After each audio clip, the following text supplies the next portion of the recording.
Hi everyone, thanks for joining. I wanted to do a video today because it seems like everywhere I turn lately, especially on social media, I hear people talking about the benefits of the ketogenic diet, specifically for weight loss. And so for today, I wanted to share a little bit about what the ketogenic diet is, talk about some benefits and then some potential drawbacks, why it's getting a lot of attention, and then also provide you with a few of my observations and insights when it comes to this therapy diet. So if we haven't met before, I'm Jen Martinsen. I am a functional nutritionist, a holistic health coach, and the founder of Nutrition Bliss. And my goal today, whether you've heard about this therapy or not, is to empower you with the information that you need to decide if this would be right for you and your body. And as always, if you have questions as we go through it, please leave them in the comment section below.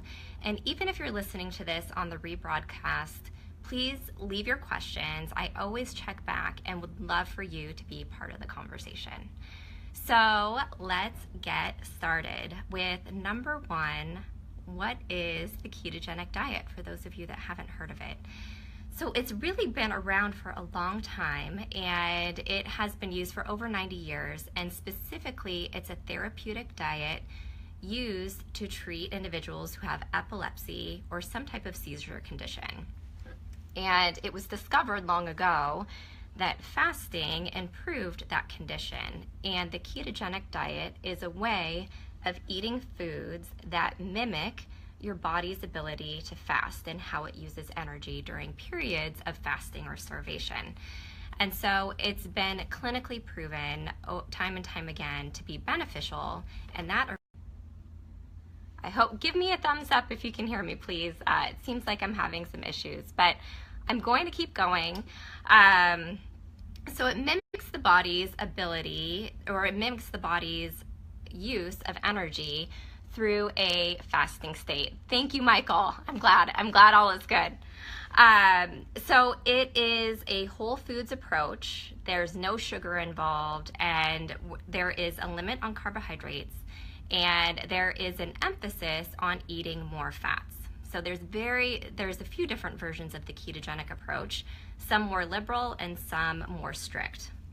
The most strict version of an approach is a 4-to-1 ratio, so 4 times as much fat in the diet as carbohydrates and protein put together.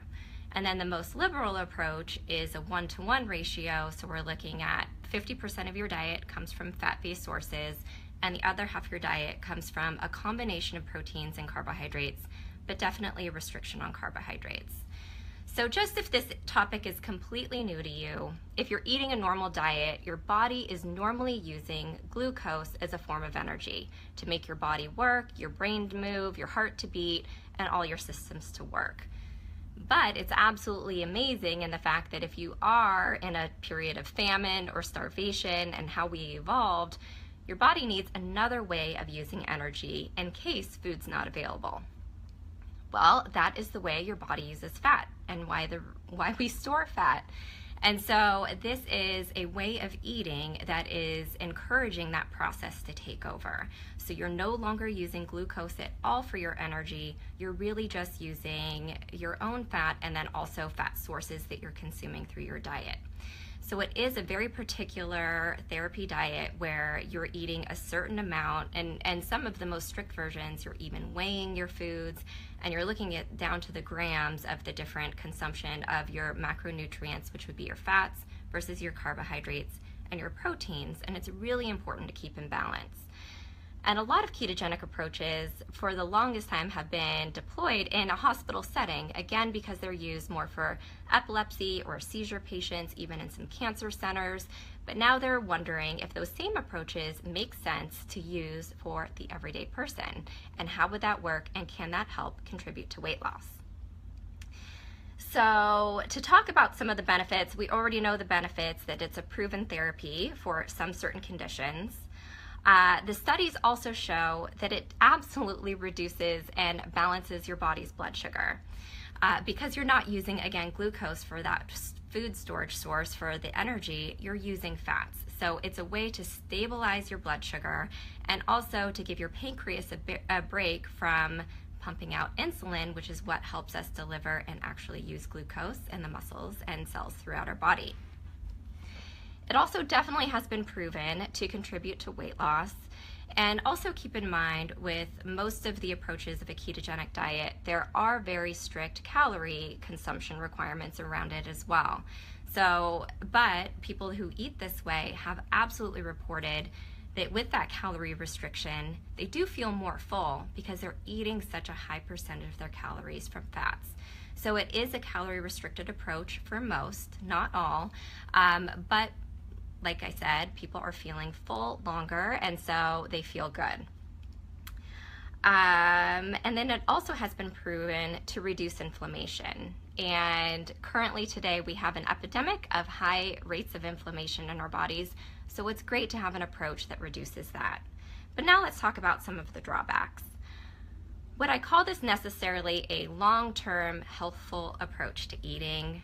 No, I wouldn't. I would definitely clarify it as a therapeutic diet that can be useful for a particular application in healing or in a certain condition, but it's not necessarily a long time way of eating. And even those patients with epilepsy, as I had mentioned, it's not really intended to be a long-term diet for them as either. So it is a short-term therapeutic approach. And since you're omitting so many foods from your diet, it is crucial to use supplements if you're interested in this type of approach. You're really missing a lot of micronutrients, vitamins, fiber, electrolytes, things that your body systems need to work appropriately. So understanding what supplements your body needs to be working optimally is crucial if this is something that you're interested in pursuing. Also, this diet has a diuretic effect, which means we have a tendency to lose fluids, and we're not eating a lot of electrolytes if you're choosing this path. So it's really important to stay on top of how many fluids that you're drinking each day to keep you regular and to keep your body systems moving. Constipation is absolutely a side effect of this way of eating, and that can help your body hold on to toxins that you don't need. So you really need to be really conscientious of how much water you're drinking. And it's important to note that every body is different. Even though there's a lot of different ways of eating with the calorie counts and the different macronutrient distribution, it's important to know that to go into ketosis is really different for each individual. And it's also important to understand your body, that for one person, you might be feeling great and energized. That other same diet plan could leave somebody feeling groggy, lethargic, or really moody and frustrated. And that means that likely the distribution needs to be changed for your body so you're feeling good while you're pursuing something like this. And I think it's important, again, to understand that this is a very strict way of eating, where you're really paying very close attention and obviously requires a lot of home-cooked meals and being very involved with the process to be able to do this well. So why are so many people talking about this now? It's been around for 90 years. What's the hype about now? Well, to be quite honest, our bodies are in a bit of a metabolic mess. If you're eating the standard American diet, and the acronym for that is SAD, it means you're traditionally eating a lot of processed foods, refined carbohydrates that are white flour products that really have been stripped of their nutrients and aren't really providing any nourishment for your body, and really make your blood sugar go up and down and go through a cycle throughout the day, which is incredibly stressful for our body and our internal systems. And that we're inflamed, we have too much toxicity, and there's too much sugar in our diets. So the ketogenic approach really addresses a lot of those things. It's a whole food approach, it's proven to reduce inflammation, and since it's whole foods, we're reducing toxicity and we're absolutely not eating sugar. So those are all good things, and it's not a surprise that that's why people are starting to talk about it and wanting to explore it to see if this is a solution for them.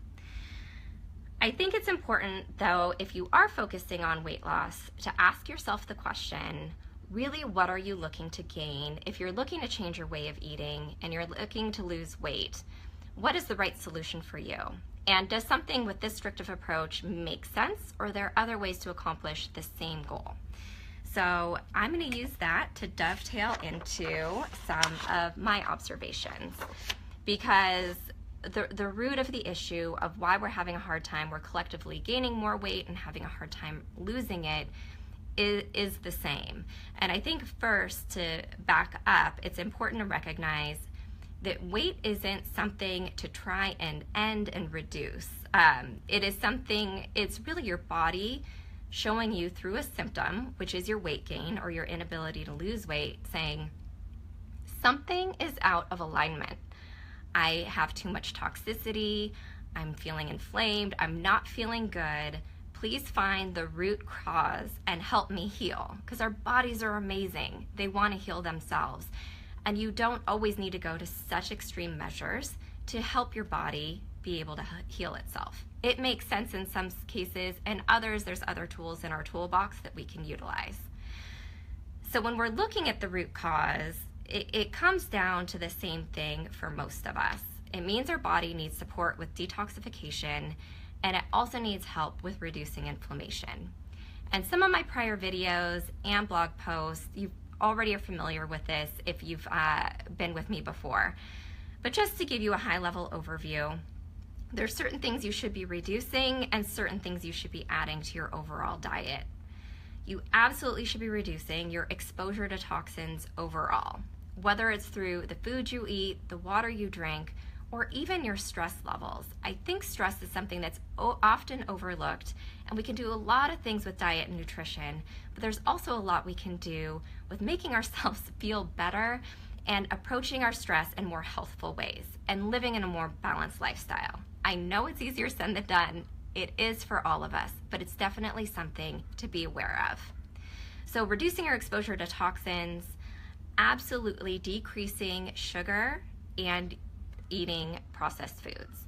If you are eating foods out of a bag or out of a box or at a restaurant, it's going to have added sugars in it, and it adds up faster than you can even imagine. So trying to reduce the amount of sugar you consume and eating whole foods as often as possible. And refined carbohydrates are really so crucial to try and remove from your diet.